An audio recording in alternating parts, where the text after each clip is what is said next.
Moradores temem o avanço da área portuária para o Macuco e Vila Matias com a revisão na Lei de Uso e Ocupação de Solo de Santos. Eles estão preocupados com a desvalorização dos imóveis e questionam a necessidade de aumentar a faixa do porto numa região onde a promessa era realizar uma renovação urbana. Estamos no cruzamento das ruas Emílio Ribas e Silva Jardim. Este é apenas um dos trechos de avanço do porto e foi onde os moradores do bairro se reuniram para falar com a gente. Eles estão revoltados com a decisão da prefeitura e dizem que não foram avisados. A prefeitura em nenhum momento ela teve o interesse de chegar ao seu munícipe e falar, olha, nós estamos alterando essa lei, nós estamos fazendo com que essa área que vai estar aqui vai virar retroporto, para que a gente possa então dirimir quais são os prós e os contras para a população. Nós somos um dos bairros mais antigos da cidade de Santos, estamos aqui nessa cidade e a área não é tomada, nós compramos, os nossos pais, avós, tem valores aqui sentimentais de pessoas de 70, 80 anos de idade que estão no bairro. Como que você deixa de ser uma zona residencial mista para ser uma faixa de amortecimento retroportuária e faz com que essa população viva com o convívio de grau de insalubridade enorme, que é o cais, pegar um bairro com quase 400 pessoas, destruir e ao mesmo tempo você quer revitalizar o Paquetá, fazer construções de baixo custo. Se nós temos armazéns aqui inoperantes que não pode hoje, faça essas construções aqui. A nossa cidade é carente disso como um todo, como o país inteiro. O arquiteto Hugo Braz mudou-se para cá há um ano. Ele está indignado. Isso aqui é uma área para ter novos prédios, é uma zona aqui que vai ser universitária, residencial, então é uma zona atraente, é o futuro de Santos, tá? Seria essa pelo plano diretor atual, né? De repente a gente vê uma contradição total querendo mudar isso aqui para uma zona retroportuária. Zona retroportuária hoje para dentro de uma cidade com caminhões, isso não se faz mais, caramba. Nós temos um porto enorme aí, não tem que expandir com prejuízo da população. Eu acho que a população sempre em primeiro lugar. Se não é a população em primeiro lugar, para que serve uma cidade, moradia? Que valor tem o ser humano nisso tudo? O secretário adjunto de Desenvolvimento de Santos garante que não há motivos para preocupação. Importante falar que ela não vira uma zona retroportuária, né? Ela é uma zona de transição que apenas algumas atividades ligadas ao retroporto de médio e baixo impacto poderão ser ali instaladas. E mesmo assim condicionadas ao estudo de impacto de vizinhança, que vão inclusive estabelecer medidas compensatórias e mitigatórias para que ela possa se estabelecer. A comissão municipal que avalia esses impactos, ela tem poder inclusive de vetar o empreendimento. Então é importante colocar que atividades de alto impacto, como inflamáveis, tóxicos, já são proibidas pela proposta, já existe um filtro de imediato. E mesmo assim, as demais empresas que quiserem ali empreender vão ter que passar por esse rito de avaliação dos impactos. Glaucus explica que a Lei 730 de Uso e Ocupação de Solo está sendo discutida desde 2013 e que desde novembro do ano passado as mídias sociais fizeram a devida divulgação. O objetivo é fazer com que a Silva Jardim seja um corredor de amortecimento, impedindo que haja circulação indevida de caminhões no local. Mesmo assim... Eu falo em nome de todos, dos moradores, de pessoas que moram aqui há muitos anos, que têm história, além de amarmos, né, o nosso bairro, que isso nós não aceitamos, nós podemos afirmar desde já que não aceitamos. Aceitamos a evolução, mas não a degradação de nossas casas. Qual o teu medo maior? O meu medo maior é justamente do que isso pode virar, quanto à questão de dependentes químicos que a gente sabe que acabam se apossando desse local, quanto à segurança propriamente, porque caminhões que têm grande peso, é evidente que vai trazer degradação para a nossa residência, ou seja, aquilo que todos aqui lutaram, né, com tanta veemência para conquistar o seu lar e agora vão perder, né, está sujeito a perder em razão de grandes empresários visando apenas o dinheiro, o que é muito evidente. O ministro Gilmar Mendes, do Supremo Tribunal Federal, negou o pedido de liberdade do prefeito de Mongaguá, Arthur Parada Prócida. A corte apenas vai decidir sobre o habeas corpus após o julgamento do mérito no STF.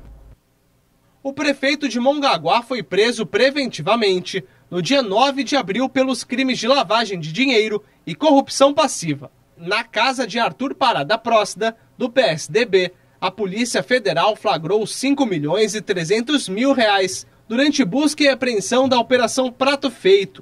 O vice Márcio Melo Gomes foi afastado pela Justiça Federal por suspeita de fraudes na contratação de empresas para fornecimento de merenda escolar. o presidente da Câmara, Rodrigo Cardoso Biagione, assumiu a prefeitura interinamente. O Núcleo de Pesquisas Hidrodinâmicas da Unisanta prevê ondas moderadas na Baixada Santista nesse final de semana. Pesquisadores apontam que o pico da agitação do mar deve acontecer entre a noite de sábado e a manhã de domingo, passando dos 2 metros de altura perto da Ilha das Palmas. O estado é de atenção segundo o Plano Municipal de Contingência para Ressacas e Inundações de Santos. Segundo a Organização Mundial de Saúde, 3.300.000 pessoas morrem todos os anos por causa do abuso de bebidas alcoólicas. Mas é possível vencer essa doença e dar a volta por cima. Confira na reportagem de Patrícia Nunes. Aos 15 anos, o primeiro gole. Sempre eu via aquela molecada matando aula nos barzinhos perto da escola, jogando truco, e eu tinha muita curiosidade daquilo lá, me parecia uma coisa muito divertida.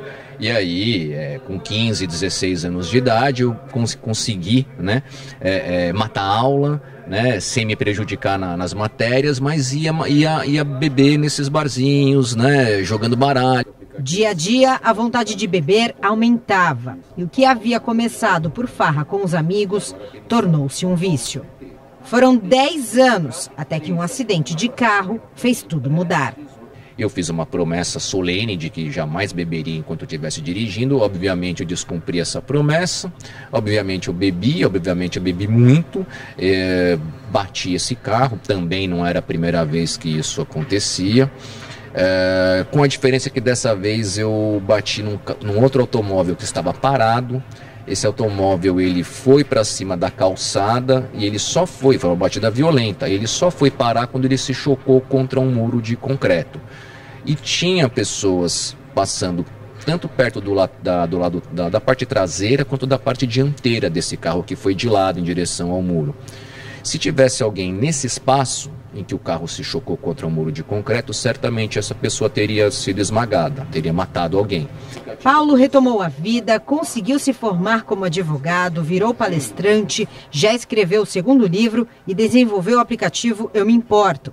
Ao acessar, o usuário encontra uma lista com endereço e telefone de grupos de apoio nas proximidades. Eu acho importante a gente poder usar a tecnologia para facilitar a vida das pessoas e de uma forma que ainda preserva o anonimato. Ninguém, para usar esse aplicativo, tem que dar nome, nada. É uma coisa que está à disposição, é gratuita. Então não temos nenhum interesse financeiro nessa história. Assim como aconteceu com Paulo, muitos dependentes do álcool demoram a perceber que se tornaram alcoólatras. Para tentar entender um pouquinho quais os sinais que podem demonstrar que o vício se tornou algo muito perigoso, eu entrevisto agora um psiquiatra e especialista em alcoolismo, Bruno Reis. Doutor, explica pra gente, para quem assiste, quais são os sintomas básicos, clássicos, para que as pessoas possam perceber que alguém se tornou um alcoólatra. Muito bem. O alcoolismo é uma doença e existem alguns sinais e sintomas muito simples da população e dos familiares poderem ver, mas o principal deles é quando a pessoa perde o controle no uso da substância. Em geral, prejuízos nas relações familiares, prejuízos no trabalho, atrasos, perda de compromissos e estar evidentemente sob efeito da substância, sob efeito do álcool, por mais tempo do que no tempo destinado à recreação. Em geral, eles passam a usar diariamente e esses sinais começam a ficar mais evidentes. Então, alterações de humor, alterações de sono, alterações do apetite também estão muito associadas. Buscar ajuda é fundamental. Se você se identificou com os sintomas apontados pelo psiquiatra, pode entrar em contato com os Alcoólicos Anônimos no telefone código de área 11 3315 9333. O aplicativo criado pelo Paulo, que você viu na reportagem, é o Eu Me Importo e pode ser baixado na Google Play Store. A defesa pediu ao STF prisão domiciliar para o ex-presidente Luiz Inácio Lula da Silva. Veja agora no Brasil em 1 minuto. A defesa solicitou ao Supremo Tribunal Federal para conceder prisão domiciliar ao ex-presidente Lula se o pedido de liberdade dele for rejeitado pela segunda turma da Corte. Lula está preso na Polícia Federal em Curitiba. Ele foi condenado em segunda instância a 12 anos de prisão por corrupção passiva e lavagem de dinheiro no caso do Triplex no Guarujá. O número de mortes de crianças menores de 5 anos por gripe triplicou no Brasil neste ano. Segundo o Ministério da Saúde, foram 44 casos até o dia 16 deste mês, contra 17 registrados no mesmo período de 2017. 3.600.000 crianças menores de 5 anos ainda não foram vacinadas contra a doença. As matrículas para os estudantes selecionados no Sistema de Seleção Unificada, SISU, devem ser feitas até o dia 28. Nesta edição, há mais de 57 mil vagas em 68 instituições públicas de ensino superior em todo o país. O livro das arquibancadas da presidência 2002 de Marcelo Teixeira pode ser comprado a preço promocional. A obra foi lançada em noite de autógrafos no último dia 11, no ginásio poliesportivo da Unisanta. Presença de familiares, amigos, autoridades, ex-jogadores e torcedores do Santos. Das arquibancadas, a presidência 2002 traz episódios e curiosidades de bastidores. São mais de 400 páginas da história de um homem que se confunde com a trajetória do alvinegro. Um dos pontos altos é a conquista do Campeonato Brasileiro de 2002 pelo Santos Futebol Clube. O livro do ex-presidente do Santos, Marcelo Teixeira, pode ser comprado a preço promocional por R$ 45,00 na Universidade Santa Cecília, na Rua Oswaldo Cruz, número 300, no Boqueirão, em Santos, e também nas livrarias Realejo, Nobel e Martins Fontes. Mais informações no santaportal.com.br. Nesta semana, a foto desse menino com a camisa do Santos em Moçambique viralizou na internet e comoveu muita gente pelo mundo. Segundo o gerente de marketing Marcelo Frazão, o Alvinegro planeja uma campanha em parceria com a ONG Missão África. O objetivo é incentivar doações de torcedores santistas e de outros clubes ao trabalho humanitário da missão. Copa do Mundo. O Brasil sofreu, mas venceu a Costa Rica no finalzinho. O repórter Fabiano Roma acompanhou a partida em um escritório de advocacia em Santos. Ruas vazias. A Ana Costa, uma das mais movimentadas da cidade, assim, quase nenhum carro. Mas é fácil perceber o que está acontecendo. Torcedores para lá e para cá. Bandeirinhas no carro não deixam dúvida. A seleção vai jogar. Nesse escritório de advocacia, o pessoal foi trabalhar. À tarde. De manhã é ver a seleção em campo. Café da manhã no esquema, TV ok, aquela selfie para registrar o momento e vamos que vamos. Começa o jogo, tensão total. Proibido piscar. E quando a Costa Rica aperta, quase marca.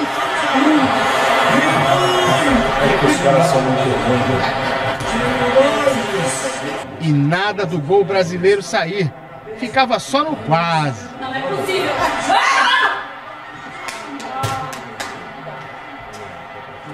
E o nervosismo só aumentava. E haja unha, haja balançar a perna. Só que não teve gol não. Final de primeiro tempo, não aconteceu muita coisa, o pessoal aproveitou para tomar um cafezinho, comer, mas olha só, o nervosismo continua, viu? Muito nervoso. Tá meio difícil esse jogo. Na verdade, a Copa tá toda difícil, né? Os jogos estão bem disputados, não tá como antigamente, que já tinha seleções preferidas. Não, tá muito disputado. O Brasil vai ter trabalho, vai ter muito trabalho. Primeiro tempo, mais ou menos, né? Mais ou menos, né? Eles vieram muito fechados também para jogar no contra-ataque, mas segundo tempo a gente vai fazer 1 ou 2 golzinhos aí para sair com a vitória. É isso aí, positividade ajuda, mas não evita a agonia de não ver a rede adversária balançar. E aí, muita atenção agora, esse segundo tempo, como é que tá? Ah, não dá pra falar agora não, depois a gente fala. Ixi, melhor não incomodar mesmo, hein? Bom, foram muitos quase. Lá no finalzinho, como todo bom brasileiro que deixa tudo pra última hora, gol. Felipe Coutinho abriu o placar.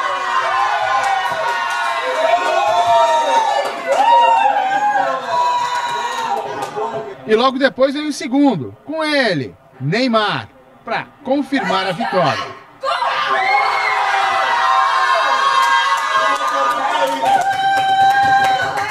falei que ia ser 1 ou 2-0 aí pro Brasil. Jogo difícil, Costa Rica também jogou o jogo da vida. Tava para sair também, né, ser eliminado da Copa do Mundo e deu sangue para tentar manter o 0-0. É difícil furar a retranca, mas conseguimos. E o torcedor nervoso que não queria papo, lembra? Apesar da vitória, ele não gostou do que viu. O Brasil jogou mal demais. O time é muito fraco. Fica dependendo de um cara que vive deitado no chão, ele não joga, só reclama, faz tudo, só no finalzinho que dá chaleira em cima, é ridículo. No dia que o Neymar começar a só jogar bola como joga o Cristiano Ronaldo, o Brasil é muito melhor. Venceu, mas não convenceu. Não, nem um pouco. Jogando contra a Costa Rica não conseguir jogar direito é ridículo. Com a vitória, o Brasil chegou aos 4 pontos e lidera o grupo E. Na última rodada da fase de grupos, quarta-feira, às 3 da tarde, a seleção enfrenta a Sérvia, que perdeu para a Suíça hoje por 2-1 de virada. O Projeto Guri é o maior programa sociocultural brasileiro. Nele, jovens de 6 até 18 anos têm aulas de música, instrumentos e canto. São cerca de 400 polos de ensino no estado. E a unidade de Santos está com vagas abertas. As inscrições seguem até 29 de junho. Conhece essa trilha? É um clássico da música erudita, Primavera, de Vivaldi. Aqui no ensaio da orquestra do Projeto Guri, os alunos tocam como gente grande. Olha a concentração da Clara. É bom tocar, não é difícil. Não? É só você treinar muito e você vai conseguir. Já o Arthur manda bem no violoncelo. E olha que o instrumento é quase do tamanho dele. Por que você quis aprender a tocar esse instrumento? Eu não sabia como é que tocava. Aí eu fiz uma aula experimental, aí depois gostei. E a ideia do projeto vai além de ensinar música para essa garotada. Aqui, o mais importante é a inclusão social. O Lucas tem síndrome de Down e o Emanuel é autista. O que tem melhorado no dia a dia dele? Ele está lendo, ele está escrevendo bem, ele está tocando violino, como vocês viram, né? Então é uma alegria para nós, uma satisfação. O Projeto Guri é muito importante para ele porque assim, ele teve um conhecimento a mais e ele gosta muito, inclusive abriu vagas em outras escolas, mas ele sempre quis aqui. A gente procura adaptar o repertório para a habilidade de cada um. A gente procura proporcionar um ambiente bacana em sala de aula, agradável, que seja divertido, que seja leve, para que eles tenham uma boa experiência musical. Até o dia 29 de junho, o Projeto Guri está com 140 vagas abertas, todas para a cidade de Santos. Podem se inscrever jovens de 6 até 18 anos. E vale reforçar, tudo de graça. Os documentos necessários para a matrícula é a cópia do RG do responsável e do aluno, cópia do comprovante de residência, declaração escolar e uma foto 3x4.